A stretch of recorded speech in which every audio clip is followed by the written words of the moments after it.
नाजरीन तुसा तकने पे हो पिंडी पोस्ट मैं तुसा ना मेज़बान सरदार मोहम्मद बिशारत। मैं इस वक्त मौजूद हाँ सागरी राजा उमर सुल्तान ने फार्म हाउस पर। इत्थे मुंगफली दी फसल तैयार हुई तो कट्टी ने तो खुश्क होने से रखी ने। अज असा गल करसा मुंगफली दी फसल ने हवाले नाल राजा फारूक साहब नाल जेड़े इत्थे मुंगफली दी फसल काश्त की ने और सारा कम कराने पे। तुसा असां की दसो ये कितने रकबे पर तुसा मुंगफली काश्त की सी? काश्त की थी जी 12 कनाल पर। कोई कनाल एक मुंगफला था जी सरदार साहब 11 कनाल मुंगफली का जी 5 कनाल तिल राए नाना मिलने वाइट तिल जी जी 3 कनाल मक और बैरा वगैरह रहा सा।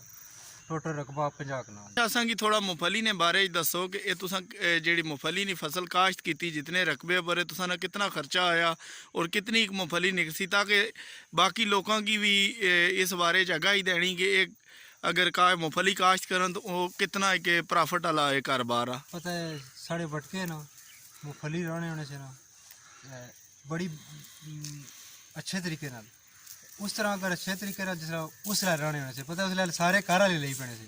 ठीक मेहनत की कुछ है गंदम और मकई इसने जो समझो कि 3 हिस्से ज़्यादा प्रॉफिट मुंगफली ना, लेकिन सबसे जरूरी क्या बंदा बजाते खुद जड़ा रहना पे उसकी मेहनत जरूरी है। एक और भाई हो जी ये जनाब मुंगफली पटने पे जी।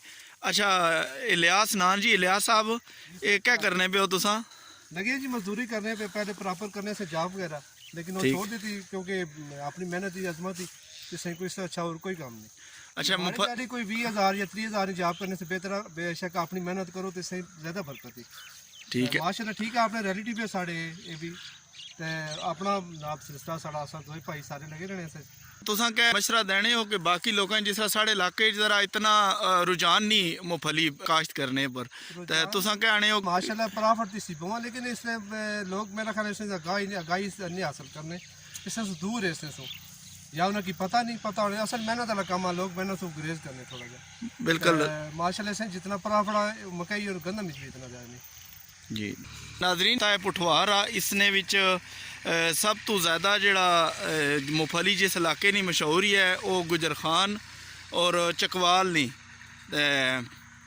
इस तरह जी साड़ी है तहसील पिंडी और तहसील कलर सईदा ना एक करीबी इलाका आ।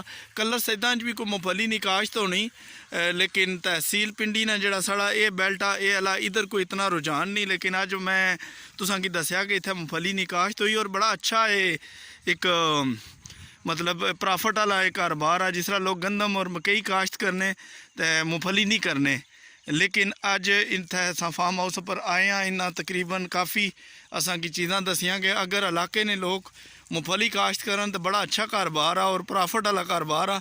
लेकिन असा ने रुझान ये बनी गया कि ज़्यादा मजदूरी पर काम कराना, खुद मेहनत नहीं करनी।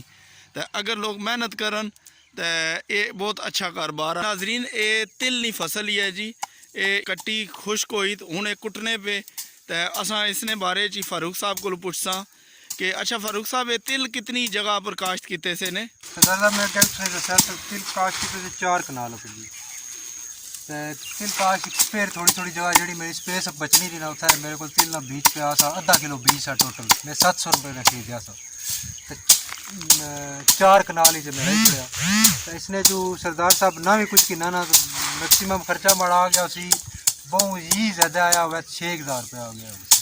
इसने जो कुछ भी ना करिए ना जी तली नाल करिए अगर मेहनत की थी इसकी सही साफ किए गए सन काफ़ी माल 335,000 रुपये 3 साढ़े निकले सन। लेकिन स्पेस जगह जी साढ़े पूरे रकबे जगह फालतू से उत्थे मैं सर्टिफिकेट इसने कोई स्प्रे नहीं यूज़ की जी करनी चाहिए। अच्छा कोई नहीं प्रॉपर किया चाहे मुंगफली जितना ही इस तिल ना। अच्छा एक चीज़ ये भी कि तुसा नाल होई सी डिस्कस तुसा ऐसा कि तुसा ना ये पहला तजर्बा आया पहला तजर्बा आया जिस वजह से तुसा की बहुत सारिया चीज़ा ना इलम भी नहीं सा जी बिल्कुल समझो कि कुछ यूट्यूब पर कुछ अदर दोस्तों को पूछी तो मैं किया हूँ थोड़ा तजर्बा हासिल होना पाया और तजर्बेकार बंदा करे जी तो उसकी मैं कि जॉब और बिजनेस इन्हें छोड़ ही दें आख्या भाई 50 कनाल रकबा हुआ 3 बंदे अपना घर ना निज़ाम अच्छा चलाई सकें। ठीक है। अच्छा ये तिल तुसा कुटने पे हो, कुटने तो बाद क्या कर सो इसकी किस तरह?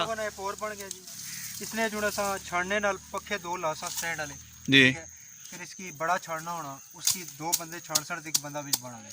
फिर जाए ये टूर तो पास ही ना ये उड़ नहीं जाती सारा पक्के ना, पीछे बछड़ वाइट वाइट तिल ठीक है उन्हें फिर थोड़ा जा हल्का ब्रिक्स सराखा वाला छाड़ना। वही गल तुसें दस्या यार गल्ला दसनी पड़ी, मेहनत बहुत जरूरी है और बजाते खुद मालक मतलब मेहनत वाला काम आ, लेकिन इसने च तुसां जेह्ड़ी किसे अग्गें नौकरी करने हो या दिहाड़ लाने हो उस तो ज्यादा ये अच्छा कारोबार आ, इसने ज्यादा प्रॉफिट आ जी। ठीक है जनाब, बहुत शुक्रिया जी, तुसां टाइम दिता।